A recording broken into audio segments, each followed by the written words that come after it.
Здравейте, вие сте с Анета от Маникюр БГ. В това видео ще изработя леопардова краска. За целта съм лакирала една мостричка с гел лак в съвета от телесен цвят. За леопардовите петънца ще използвам шоколадово кафяв гел лак, който ще миксирам с малко прозрачна база, за да го направя по-флуиден и едновременно с това не толкова плътен и покривен. В лявата половина на мостричката ще направя асиметрично разположени петънца с неправилна форма. Използвам детайлна четка, виждате малко по-плътна, с дължина на коса му 5 мм.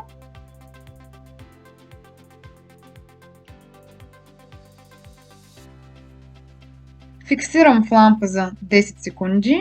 Изчиствам четката и взимам малко черен цвят гел лак.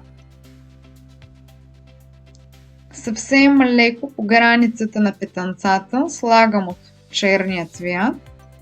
Виждате как внимателно нанасям.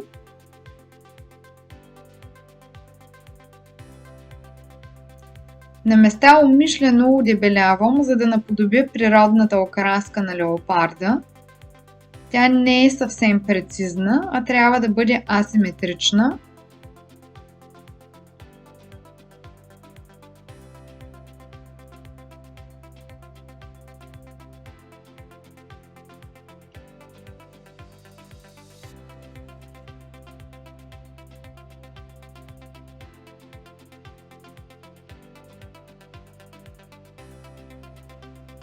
Фиксирам за 10 секунди.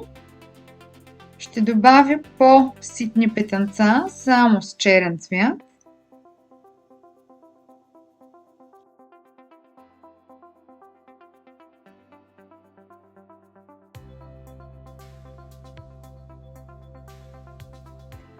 Разположението е по ваша преценка.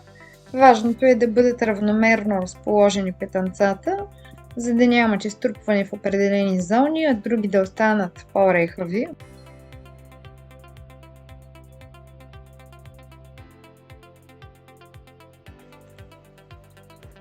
Марката на лаковете за рисуване е по ваш избор. Използвайте вашите налични гел лакове. Аз използвам в видеята най-различни марки. Крайният резултат не зависи от това дали черният ви цвят, например, е от един или друг бранд. Така няма да правите и излишни разходи, като оставяте вашите лакове на страна и тръгвате да си купувате някакви нови цветове, които вече имате.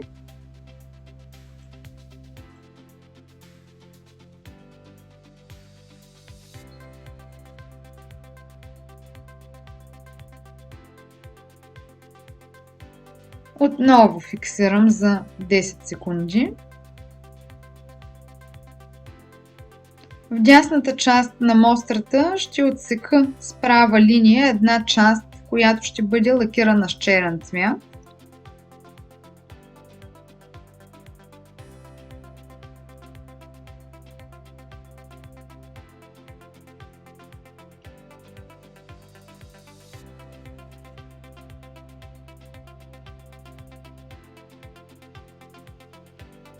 С максимално тънка детайлна четка разпределям равномерно цвета и изчиствам правата линия на границата на местата, където не е съвсем прецизна. Фиксирам за 30 секунди в UV-LED лампа. Сега ще завърша с един акцент, който ще придаде малко блясък. Използвам гел паста, в случая в златен цвят. По предпочитание можете да използвате и сребърен. С максимално тънка четка чертая абсолютно права линия, точно по границата на двата цвята. Ако сте начинаещи и границата ви не е идеално права, по този начин можете да прикриете, ако имате изкривяване на места и дизайнът ви ще изглежда по-изчистен. Знаете, гел пастата е с гъста консистенция и тук мога да си позволя да вдигна четката, докато чертая, но когато се чертаят прави линии с гел лак, е абсолютно забранено да вдигаме четката, защото после ще се личи къде сме я прекъснали.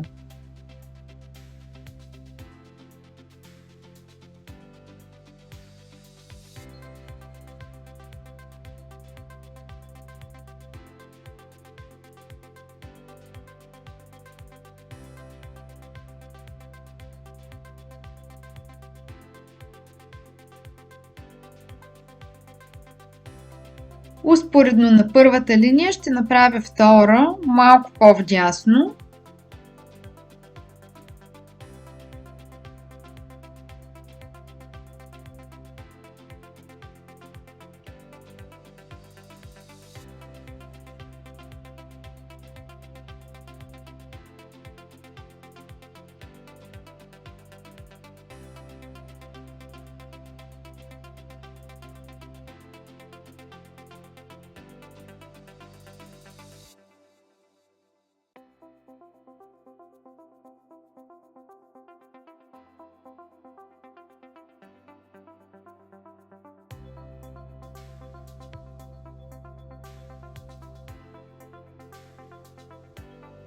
Ще добавя още малки черни петънца в тази зона, за да не е толкова свободна.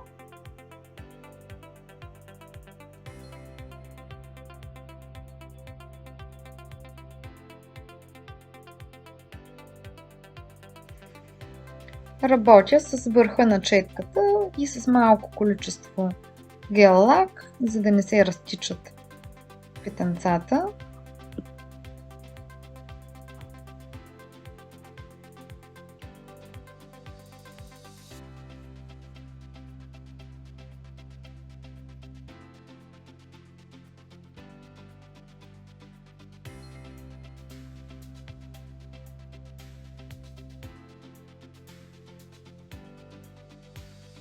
Фиксирам финално за около 30 секунди и завършвам с топ лак.